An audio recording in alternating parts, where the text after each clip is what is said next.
बोल हरी बोल, बोल हरी बोल, गोविंद बोल, गोपाल बोल, माधव बोल, जय हरी बोल, जय हरी बोल, जय हरी बोल, जय हरी बोल.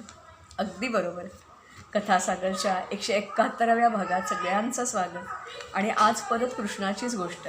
गेल्या 2 वेळेला आपण जरासंधाचा वध का केला वगैरे वगैरे बघितलं होतं. आज कंसाचा वध का केला ते बघणार आहोत. आणि आजच्या गोष्टीचं नाव आहे विधी लिखित. विधी लिखित म्हणजे इथे नशिबात जे आपलं असतं ना, ते टळत नसतं, ते आधीच कोणीतरी लिहिलेलं असतं. आपल्याला वाटत असतं मी हे केलं, मी ते केलं, मी ते केलं, मी ते केलं. प्रत्यक्षात असं काहीच नसतं. त्या भगवान विष्णूला सगळं पत्ते आपले सगळे बरोबर माहिती असतात आणि त्याप्रमाणेच आपण वागत राहतो. आपल्या हातात फक्त एवढंच असतं की जो जन्म आपल्याला मिळाला त्या जन्माचं आपण सार्थक करायचं. अर्थात आपण सामान्य माणसं, आपलं जीवनही साधं. मात्र कंसाचा वध कृष्णाने का केला याची गोष्ट ही खूप लंबी चौडी आहे. मी थोडक्यात सांगायचा प्रयत्न करते. ही कथा आहे कंसाच्या वधाच्या कितीतरी अगोदरची, ज्या वेळेला विरेचन नावाचा एक राक्षस होता आणि त्याचा कालनेमी नावाचा मुलगा होता. दोघंही राक्षस कुळातले. राक्षस देव आणि दानव यांच्यामध्ये युद्ध सुरू झालं. देव हैराण झाले. हे दोघंही दानव प्रचंड शक्तिशाली होते, प्रचंड ताकदवर होते. आणि मग या कालनेमीनी एक त्रिशूळ फेकलं. कोणाच्या दिशेने? भगवान विष्णूंच्या दिशेने. भगवान विष्णूने ते हवेतच पकडलं. तेच त्रिशूळ परत माघारी फेकलं आणि ह्या कालनेमीचा वध केला.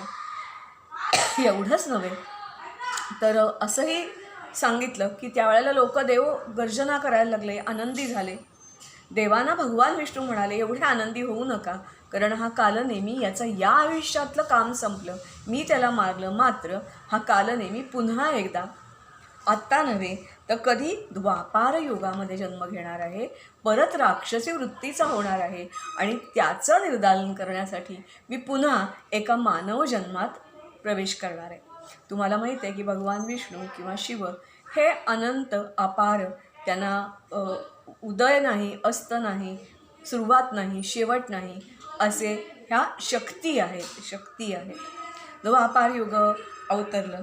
द्वापार युगामध्ये एक मगध देशाचा राजा उग्रसेन, अत्यंत विष्णूचा भक्त, नम्र, उदार, प्रजेवर प्रेम करणारा. वयात येताच त्याचं लग्न झालं. ते म्हणजे विदर्भाची राजकन्या, तिला पवनरेखा किंवा पद्मावती असं म्हणतात. सत्यसेन या राजाची ती मुलगी. ती पण आपल्या पतीसारखीच विष्णूची भक्त होती. अप्रतिम सौंदर्य आणि राजकन्या, त्यामुळे तिला विविध कला अवगत होत्या. दोघं जण प्रजेचं खूप चांगलं रक्षण करत होती. अशा वेळेला एकदा या राणीला, राजकुमारीला किंवा राणीला असं वाटलं की थोडे दिवस आपण माहेरी जाऊन येऊया. तिने राजाची परवानगी काढली आणि ती माहेरी गेली. माहेरी तिच्या सख्या सगळ्या आनंदल्या आणि त्या सगळ्या उद्यानात गेलेल्या असताना एक तिथे मोठं सरोवर होतं. त्या सरोवरात स्नानामध्ये उतरल्या. त्याच वेळेला नेमकं आकाशातून एक गंधर्व जात होता. त्याचं नाव काही ठिकाणी दिलेलं आहे गोदीला किंवा काही ठिकाणी दिलं आहे द्रमिला. हा द्रमिला मुळात राक्षस होता. तो गंधर्व बनून आला होता आणि त्या गंधर्वाच्या मनात ही राणी भरली. तिला असं वाटलं की हिला आपण मोहात पाडावं. संमोहन विद्या त्यांनी टाकायचा प्रयत्न केला.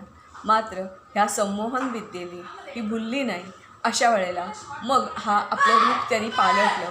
उग्रसेनाच्या स्वरूपात हिच्यासमोर आला आणि अर्थातच काही वेळाने तिच्यावरचं संमोहन जेव्हा उतरलं तेव्हा तिच्या लक्षात आलं की उग्रसेन नाही, कोणीच नाही, कोणीच नाही, कोणीच तिच्या आसपास नाही आहे. ती खूप अस्वस्थ झाली आणि काही दिवसांनी परत उग्रसेनाकडे आली. उग्रसेनाकडे आल्यानंतर तिला काही दिवसांनी बातमी लोकांना कळली की राणी गर्भवती आहे, तिला मूल होणार आहे. मात्र हे मूल हे उग्रसेन आणि राणी पद्मावतीचं नव्हतं, तर द्रमिला आणि गंधर्व जो होता त्याचं आणि पद्मावतीचं हे मूल होतं. अर्थातच तो मूळ पूर्वजन्मीचा राक्षस, म्हणून हा जन्माला आलेलं बाळ राक्षसी वृत्तीचं होतं. एकूण ह्या उग्रसेन आणि त्याच्या राणीला 8 मुलगे झाले, 5 मुली झाल्या.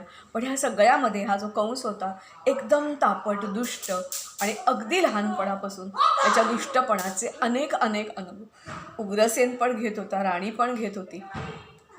एक दिवस कंस बसलेला असताना एक वाणी झाली, आकाशवाणी झाली, आणि या आकाशवाणीने सांगितलं की कंसाचा वध करणारी देवकी, त्याची जी बहीण आहे, तिचा मुलगा, 8वा मुलगा कंसाचा वध करणार आहे. देवकी ही याची चुलत बहीण होती आणि ह्या चुलत बहिणीवर खरं तर कंसाचं खूप प्रेम होतं. ती सांगेल, तो किती रागावला असला तरी देवकी सांगित की तो ऐकायचा. मात्र आता तिच्या पोटी जन्माला येणारं बाळ हे आपल्याला अर्थातच काय करणार आहे, मारणार आहे असं म्हटल्यानंतर त्यांनी आजोबांना राजगद्दीवरून हरवलं, उग्रसेनांना. त्यांना तुरुंगात टाकलं. देवकी आणि वसुदेव तिचा पती त्यांना तुरुंगात टाकलं आणि त्यांनी ठरवलं की याच्यापुढे जे कोणतं बाळ होईल देवकीचा ते मारून टाकायचं. 1, 2, 3, 4 तुम्हाला सगळ्यांना ही कथा माहिती आहे. असं पुढच्या वेळेला मात्र नवल घडलं, जेव्हा खरोखरी कंस निद्रेत असताना त्याला स्वप्न पडलं. आकाशात विजा कडाडत होत्या, काहीतरी प्रचंड हालचाल होत होती, यमुनेला पूर आलेला होता. मात्र याच वेळेला भगवान श्रीकृष्ण, भगवान विष्णू हे देवकीच्या पोटी कृष्ण म्हणून जन्माला आलेले होते. अर्थातच प्रत्यक्ष देव भगवान देवकीच्या पोटी आल्यानंतर तुरुंगाचे जे कुलप होती ती आपोआप गळून पडली. पाहऱ्यावरचे जे लोक होते त्यांना गाढ निद्रा लागली. वसुदेव छोट्याशा तहान्या बाळाला घेऊन आपल्या मित्राकडे, नंदाच्याकडे गोकुळात निघाला. तो जेव्हा या नदीच्या पात्रामध्ये शिरला तेव्हा पूर्णपणे नदीला पूर आलेला होता. सगळीकडे पाणीच पाणी, अंधार, विजा कडाडतायत. कृष्ण अष्टमीचा जन्म आहे, तुम्हाला सगळ्यांना माहिती आहे ना. मात्र आश्चर्याची गोष्ट म्हणजे कृष्णाचे पाय लागता लागताच यमुना ओसरली, वाट दुभंगली गेली. नंदाच्या घरी सुखरूपपणे वासुदेवाने बाळ ठेवलं. त्याच वेळेला आणखीन एक नवल घडलं होतं, ते म्हणजेच नंदाच्या घरी पण एक बालिका जन्माला आलेली होती. तिला त्यांनी घेतलं आणि गुपचूप परत तुरुंगात आला. कृष्णाला खडाळून जाग आली. त्याला लहान बाळाचं रडणं ऐकू आलं. तो धावत धावत तुरुंगाकडे गेला आणि ती मुलगी बघितल्यानंतर त्यांनी परत जोरजोरात गडगडाटी हास्य केलं. त्या मुलीच्या पायाला पकडलं, गोल गोल गोल गोल गोल गोल फिरवलं. तिला तो आपटणार एवढ्या त्याच्या हातातून ती सटकली, वीज झाली. विजेचा कल्लोळ उठला आणि तो आकाशात विलीन झाला. जाता जाता तो बजावून गेला की मी जरी गेले तरी तुला मारणारा कृष्ण मात्र गोकुळात वाढतो. आता गोकुळ आणि यादव यांचं आणि कंसाचं वैर सुरू झालं. कंसाने कृष्णाला मारण्यासाठी अनेक उपाय केले. कितीतरी राक्षसींना पाठवलं. त्याची भली मोठी लिस्ट करावी लागेल. तरीसुद्धा कृष्ण त्याच्या बाळलीला या गोकुळात खूप रंगत होत्या. तो गोपीमध्ये, सगळ्या गोकुळवासियामध्ये अतिशय प्रिय होता. असं करत करत करत करत आता हा जवळजवळ 14 वर्षाचा झाला. कंसाला एकही रात्र स्वस्थ झोप येत नव्हती. कृष्ण जिवंत असताना, माझा मृत्यू जिवंत असताना मी कसा राजगद्दीवर बसू शकतो. एक दिवस त्यांनी एक आणखीन बेत आखला आणि कंस त्यांनी आमंत्रण पाठवलं. अक्रूर नावाचा त्याचा एक मंत्री होता. त्याच्याबरोबर निरोप पाठवला, बलराम आणि कृष्णाला बोलवलेलं आहे. मोठ्या उत्सवाचं त्यांनी आयोजन केलेलं आहे आणि या उत्सवासाठी या दोन्ही भाच्याना बोलवलेलं आहे. अर्थातच याचा निरोप आला तरी हुरळून जाण्यासारखं काम नव्हतं. यांना माहिती होतं कंसाने का बोलवलेलं आहे हे. मात्र सगळे गोकुळवासी एकत्र झाले. त्यांनी बजावलं परत परत कृष्णाला, कृष्णा नको जाऊ, तुझ्या जीवाला धोका आहे, तू नको जाऊ नको जाऊ नको जाऊ. कृष्ण मात्र एकदम शांत होता. तो म्हणाला, बिलकुल तुम्ही घाबरू नका, मी जाईन आणि सुरक्षित परत येईन. मात्र आता माझ्या जीवन कार्याचा एक टप्पा आता आलेला आहे, तो मला पूर्ण करायचा आहे. मला जाऊ द्या, माझ्याबरोबर हवं तर तुम्ही या. सगळे गोकुळवासी ह्याच्याबरोबर गेले. समोर रथ आहे, रथामध्ये बलराम बसलाय, कृष्ण बसलाय, नंद बसलाय आणि त्याच्याबरोबर इतर सारे गोकुळवासी. त्यांना पण कल्पना होती की त्या राजधानीत गेल्यानंतर सरळ सरळ होणार नाही, कदाचित युद्धही करावं लागेल. त्यांनी छपून सगळी शस्त्र बरोबर घेतलेली होती. हे राजधानीत शिरले. कंसाचा बेत तयारच होता. त्यांनी एक मदमस्त हत्ती दारू पाजून या बलराम आणि कृष्णाच्या रथाच्या दिशेने सोडला. रथाच्या दिशेने हा हत्ती येतोय येतोय येतोय येतोय आणि आता तो रथाला उलथून टाकणार, बलराम आणि कृष्णाला खालती पाडणार, कृष्णाला मारून टाकणार. तोच कृष्णाने रथातून उडी मारली आणि अर्थातच हत्तीची सोंड पिरगळली आणि अर्थात एका हातातल्या तलवारीने, चक्राने त्या हत्तीची सोंडच कापून टाकली. हत्ती चित्कार करत करत करत करत दूर पळाला आणि मारला गेला. कंस आणखीन बेचैन झाला. दुसरा त्याचा ॲक्शन प्लॅन तयारच होता. त्याच्याच दरबारातले आणखीन 2 राक्षस, एकाचं नाव होतं मस्तिष्क आणि दुसऱ्याचं नाव होतं अर्थातच चाणूर. हा जो चाणूर आणि मस्तिष्क दोघंही प्रचंड बलवान होते. चाणूरची तर अशी ख्याती होती, त्याने आत्तापर्यंत असंख्य जणांना मल्लयुद्धात हरवलेलं होतं. एवढंच नव्हे तर मारलेलं होतं. खरं तर मल्लयुद्धामध्ये कोणाला मारायचं नाही हा नियम असतो, फक्त पराभूत करायचं. समोरच्याला पाठ जमिनीला टेकवायला लावायची, पण हा त्याची पाठ जमिनीवर टेकवायचा आणि दोन्ही दंड आपलं सारं शरीराचा भार त्याच्यावर टाकायचा. तो इतका बलवान आणि इतका प्रचंड मोठा होता की त्याच्या देहाच्या वजनाने सगळी फासळी तुटायची आणि अर्थातच रक्ताची उलटी होऊन तो मल्ल मरून पडायचा. असे अनेक मल्ल विनाकारण या चाणूरने स्वतःच्या शक्ती प्रदर्शन करण्यासाठी मारले गेलेले होते.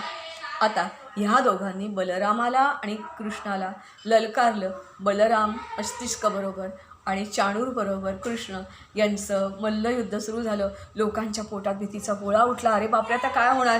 ही 2 छोटीशी बालकं आणि हे तर दोघं नावाजलेले मल्ल, एवढे प्रचंड मोठे. मात्र भलतंच झालं, बलरामाने मस्तिष्कला हरवलं आणि चाणूरला हरवलं कृष्णाने. चाणूरला त्यांनी अक्षरशः सुरुवातीला त्याचा चाणूरचा डावा पाय हा कमकुवत होता, त्याला पळायला लावलं, दमवलं. शेवटी त्याच्या तो खांद्यावर बसला आणि त्याची जी मान होती ती मान त्यांनी पिरगळून टाकली आणि चाणूरला मारून टाकलं. हे कंसाला जेव्हा कळलं तेव्हा कंस तिथे प्रेक्षावत उभाच होता. तो तलवार घेऊन कृष्णाला मारायला धावला. कृष्णाला मारायला धावल्याबरोबर कृष्णाने परत ह्याला रिंगणात आणलं. तो जो काही प्लॅटफॉर्म उभारलेला होता तिथे मुष्टियुद्ध करणार होतं तिथे आणलं आणि तिथे आणल्यानंतर कृष्णाला मारणार कंस. एवढ्यात कृष्णाने चपळाई केली आणि ह्या कंसाचे केस जे होते ते मुठीत पकडले. ते मुठीत पकडल्याबरोबर हे सगळं अचानक झालेलं होतं ना. त्याच्या हातातली तलवार गळून पडली, मुकुट गळून पडला, कंस भेलकंडला. असा भेलकंडल्याबरोबर कृष्णाने आपलं सुदर्शन चक्र चालवलं आणि कंसाची मान कापायला लागला. कंसाने परत विनंती केली, अरे मला सोड, मी तुझी माफी मागतो. तो म्हणाला, नाही, आता माफी मागायचे मामाजी दिवस कधीच संपले. आता तुमचे 1000 अपराध भरलेले आहेत आणि तुमची आता वेळ जवळ आलेली आहे. तुम्ही मरणाला सिद्ध व्हा.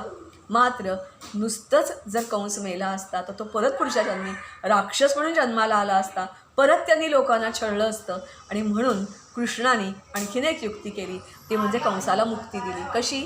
ही साधी मुक्ती नव्हती, तर कंस जाणते अजाणतेपणाने का होईना पण कृष्णाचं सारखं स्मरण करत होता, नाव घेत होता. त्यामुळे कृष्णाची जी प्राणज्योती होती ती कंसाची प्राणज्योती त्याच्यातून निघाली आणि कृष्णामध्ये येऊन मिसळली गेली.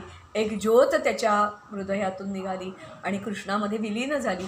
कंसाचा अंत झाला. सगळ्या लोकांनी जय जयकार केला. कित्येक वर्षांचं त्यांचं सगळं जे काही दुःख होतं, त्या अन्याय होते, ते सगळे आता दूर पळालेले होते. कृष्णाने कंसाला मारलेलं होतं. मात्र कृष्ण आणि बलराम म्हणाले, आम्हाला इथे नाही थांबता येणार, आमचं कार्य अजून अर्धवट आहे.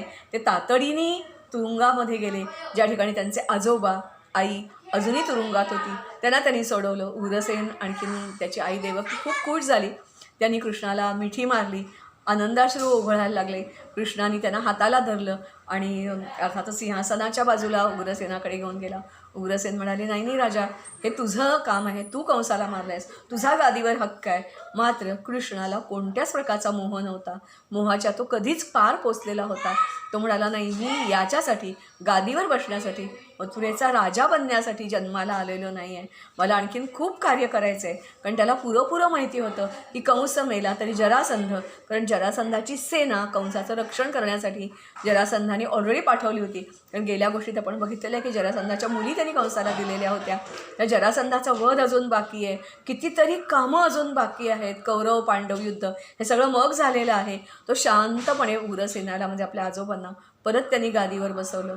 त्यांच्या मुलाचं सांत्वन केलं. सगळ्या लोकांना बजावलं की जरी कंस मेला असला तरी तुमचा राजा होता. असा जल्लोष करणं हे योग्य नव्हे.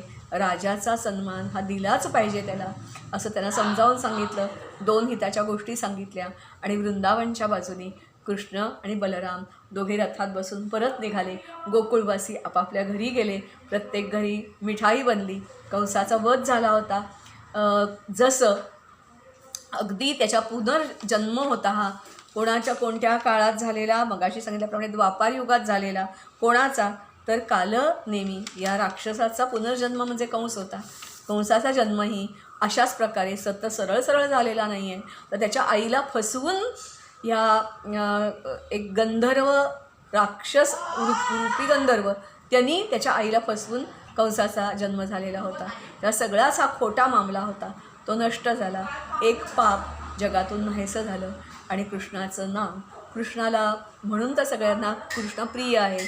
बालगोपाल म्हणून, राजा म्हणून, आणखीन गोपींचा लाडका म्हणून, यशोदेचा कान्हा म्हणून, आणखीन पांडवांचा मित्र म्हणून असा हा कृष्ण आणि त्याच्या कंसाच्या वधाची ही गोष्ट नक्कीच तुम्हाला आवडली असेल.